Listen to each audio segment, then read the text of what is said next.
If you're anything like me and my friends, you've often held discussions about what Hogwarts house would we all be in, or if we were in the Hunger Games, who would die first? Which member of the Fellowship of the Ring am I most like? Strangely, the answer to that one is we can't decide between Pippin and Gandalf. The thing about these discussions, though, is that if you were in one of these magical worlds, you would probably be just as big a nobody as you are in real life. So today I want you to come with me as we walk through a journey of different popular series and worlds from books and movies and talk about what our lives would actually be like in them. Of course, we must start with Harry Potter.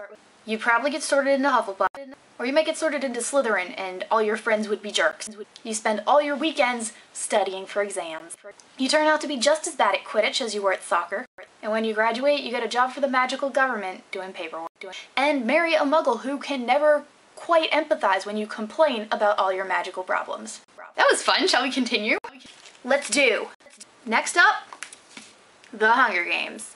Most likely, you are a peasant starving and slaving your life away in one of the districts. There's also a chance that you are an air-headed, green-skinned member of the capital, clueless, shallow, and entitled. But you know what, the discussion around this is usually what if you were in the Hunger Games. So let's say your name is chosen for the Hunger Games. You went camping one time when you were a kid. Do you really think you could find water in a desert? Also, tell me, do you think you could look a 13-year-old kid in the eye and kill them with a harpoon? If the answer is yes, please consult a medical professional. Who would you be in The Lord of the Rings? This is just a book jacket. The actual book is somewhere else in the house and I don't feel like getting it. That's right, I don't feel like walking downstairs to get a book. Do I really think I'm going to walk for about a year to get to Mordor? No, in The Lord of the Rings, you're probably just gonna be some frightened commoner who gets killed by a horde of rampaging orcs. Now, you know what? You know what I saw the most of? Orcs. In The Lord of the Rings, you are probably an orc. Like, your best case for glory there is that you're orc number 16 that Gimli kills, and he's probably not even paying that much attention to you because he's just keeping his eyes open for orc number 17. Doctor Who. Now, I don't especially like the Doctor Who show, but I still daydream about becoming the Doctor's companion and traveling through space and time. But I took an online quiz the other day. What Doctor Who character would you be? And it said I would be an adipose. That is an animate hunk of human fat.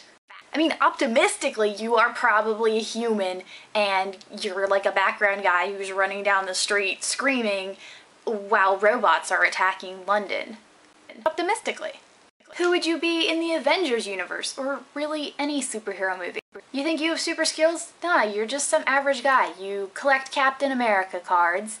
Sometimes you're mean to people because you think it makes you more like Iron Man. And maybe you work in a coffee shop that gets smashed up by the Hulk. S.H.I.E.L.D. is hiring scientists and intelligentsia for thrilling and exotic careers. And you have a bachelor's degree in English. Who would you be in Buffy the Vampire Slayer? Or Firefly? Or Dollhouse? You would be dead. I hope we all learned something today. I learned that even if you clean up your room so it looks nice in your video, you will make another mess again instantly out of props for that exact same video. Statistically speaking, you are an orc.